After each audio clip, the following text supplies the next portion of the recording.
Good afternoon, everybody. Keith here. Hoping everybody's having a good day, enjoying life, living life, loving life.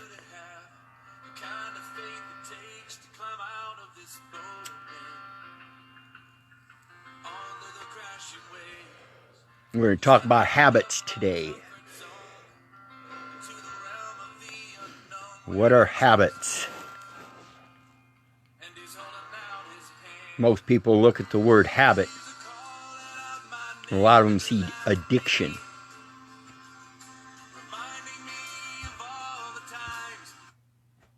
So we're going to talk about habits. And when I get here to get started, I want to talk about a habit that somebody had that he ended up dying from. A lot of us hear stories about these habits. People dying from their habits, their addictions, and people following in their parents' footsteps and following along those same addictions and dying from those same addictions. So what is an addiction? What is a habit? Well, I was in a 12-step program for, quote, specifically addictions. And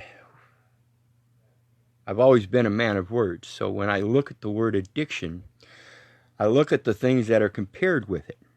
What's synonymous? What does it connect with? And one of the first words that most dictionaries will put in there is a devotion or a habit. Devotion. What's a devotion? Well, a lot of people are devoted to many things. Religiously attending church. Religiously going to breakfast at a certain time in the morning to a specific place. These are habits. These are devotions. Things that we become addicted to. And the guy I'm particularly talking about, he spent his lifetime building up his addiction while the world watched. And when he passed on from his addiction, many people in the world were saddened. And yet today his son follows in his addiction, and he's applauded worldwide as well, just like his father, who died from his addiction. He died from his habit. And so we'll get into that here as soon as I expose who I'm talking about. Because a lot of people look at this addiction, this habit that this man died from, as a devotion, rather than the derogatory sense of an addiction.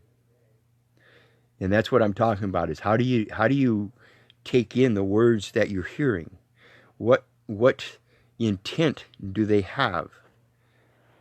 And so when we think about addiction, we take a negative connotation to it.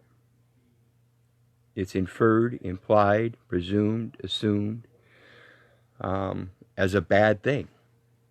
Yet in the dictionaries we see it synonymously described as a devotion or a habit, something one does on a regular basis.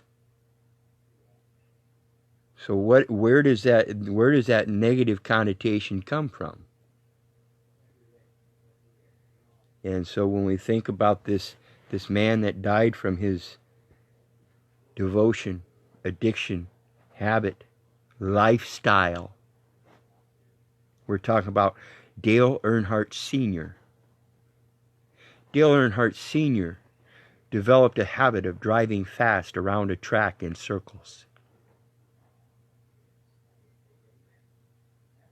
And he made it a lifelong lifestyle habit that he did regularly when scheduled.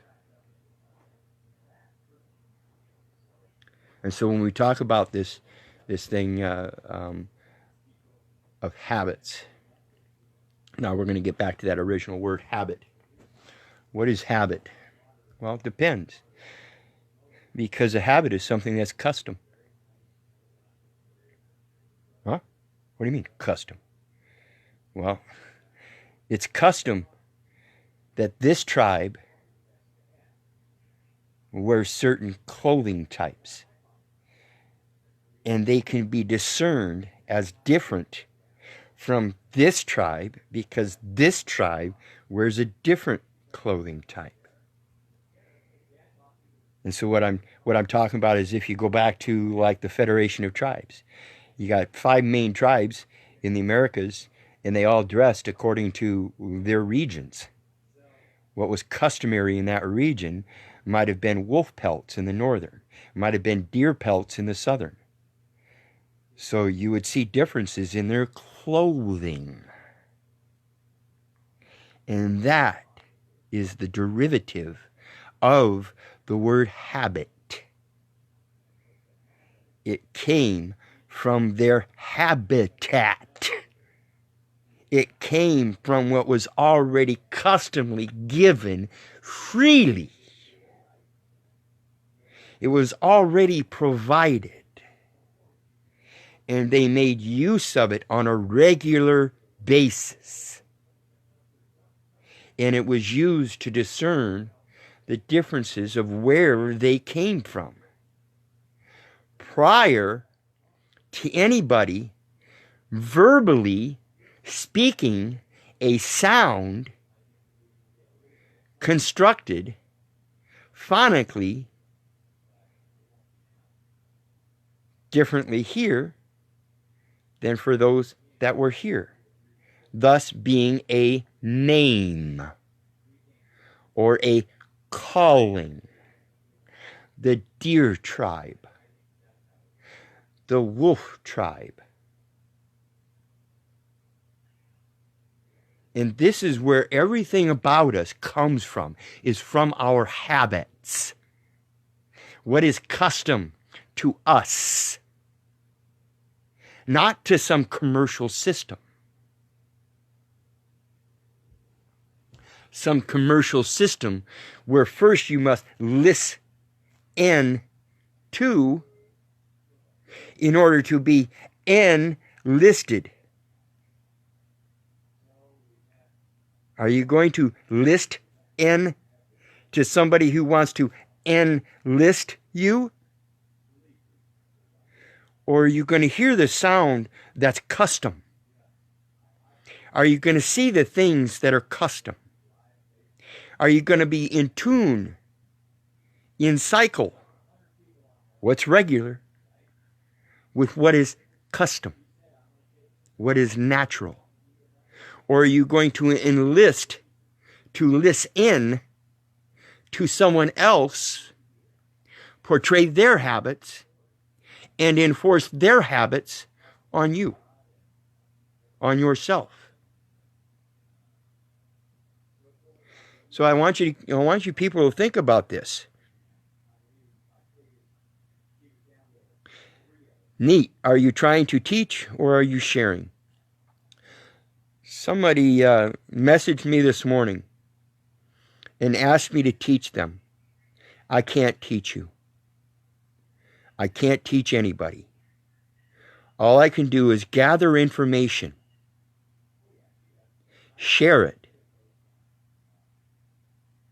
share my experiences with that information, and do my best to guide you into comprehending how you can apply it to yourself.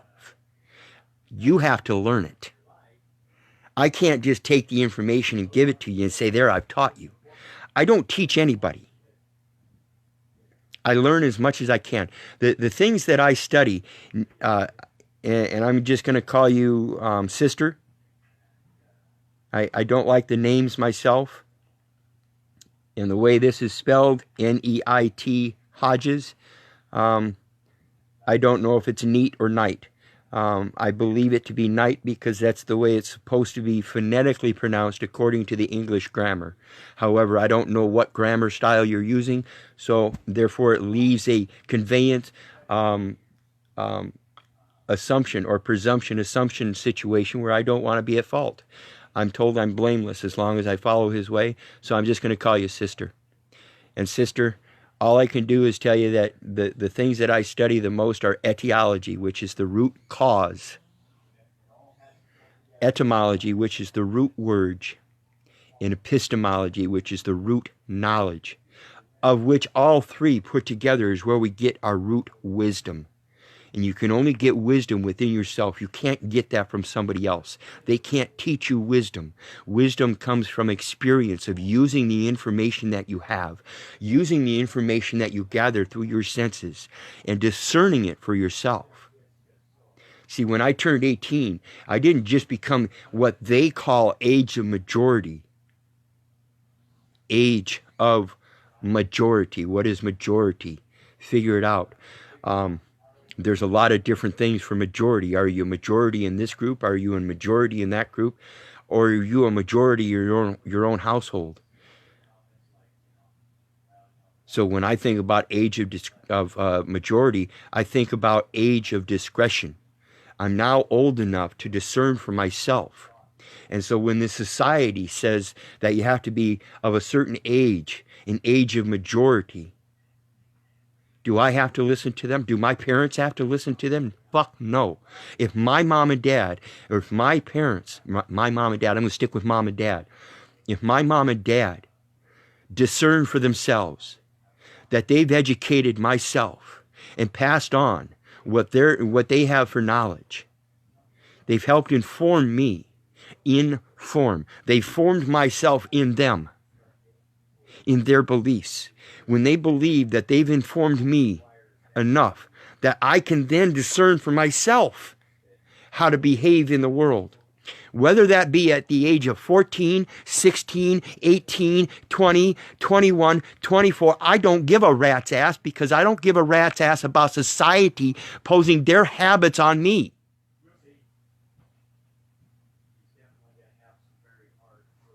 That's up to me to decide.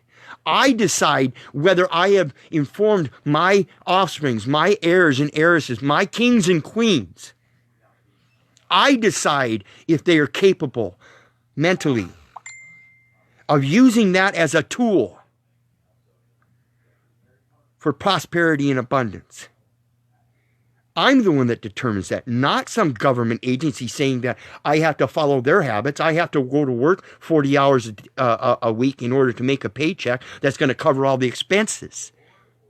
We have to think about all these words that we're using, particularly the word pay. When you get a job, a J-O-B, a Job. Think about Job, the book of Job, and how he worked all of his life, and he gathered up all these earthly treasures, all these cattle, all these cows, all these pigs, all these children, all these buildings, all these different businesses, and they were all destroyed. Did he let that tear him apart? No, because that's the habit of man.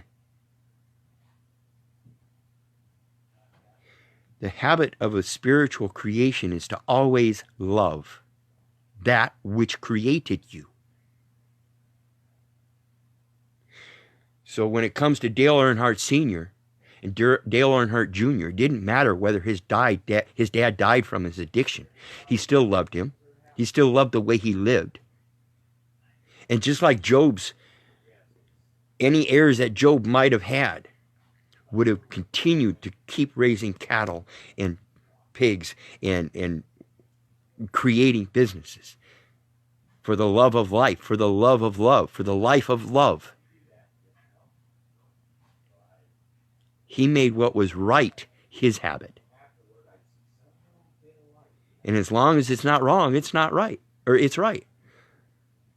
So let's think about who it's wrong to. Well, who describes it as a habit? Who describes it as an addiction? Who describes it as a devotion? Who describes it as customary? Who is describing what in your life? Are you? Or is it somebody else that says they have authority? And where is that authority coming from? Is it coming from Genesis 17, verse 1? I am Almighty God. So long as ye follow my way, ye shall be blameless. I created you in my image, and I give you dominion over the land, air, and water. L-A-W. You are law. Ye are creators. Go forth and be prosperous and provide abundance for your next future generations so they can take in what you made habit. and learn from it.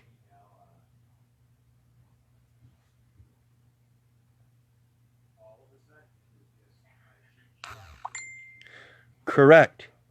You're my sister, I'm just going to call you sister. I still haven't, I'm going to pronounce it Knight. Knight Hodges. You're saying the English language is not just left to right, but created for purposes beyond what you may get from the best of public educational. The public education has indoctrinated us to believe in terms and conditions of contracts. In other words, they've taught us just enough English to be able to speak it without actually knowing what we're saying. And that's why we end up saying awkward things instead of short, concise sentences. We drag them out. We make multiple sentences into one. We don't clarify our paragraphs. We end up with dangling participle verbs. I didn't get a ticket for speeding. I got a speeding ticket. That's two different ways of saying them. And when you say it correctly, you don't end up with the dangling participle verb speeding at the end of the sentence. You don't get a ticket for speeding. You get speeding tickets. They're not accusing you of having to accept a ticket because you sped. They're accusing you of speeding and you have to accept the ticket. So when it comes to English, the concise English grammar is constructed in a way that if you read it forwards, it should say the same thing as it does when you read it backwards. So when you have a third grader who's trying to comprehend how to write a sentence and you give him certain words that are all scrambled up and he has to put them in an order, it shouldn't come out, my penis is in a goat. It should say that my goat is in a pen.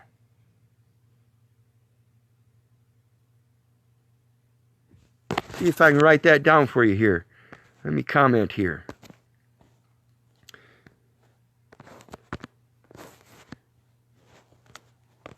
That way you guys will get a good visual of this.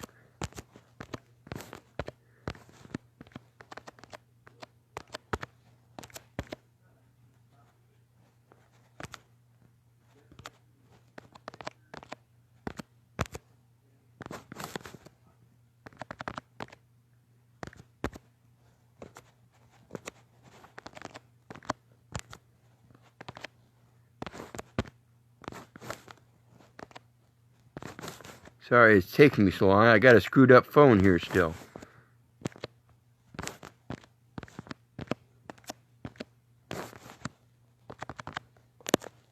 There you go. See, it shouldn't be my penis in a goat. It should be my goat is in a pen, and that's the babble of the English language. We've got so many words that have terms and conditions put on them that we think they're words still. Defendant is not a word. It is a term that has a root word that's had conditions of prefixes and suffixes attached to it. And once you contract that down, once you contract the conditions off of that term, you get to the root word. So when we think about representative, present isn't even the root word. It's not representative, it's presentative. Sent. I was originally sent through a creation of life. I was pre-sent before any fiction put my calling down on paper, or any other being put my calling down on paper as a fiction.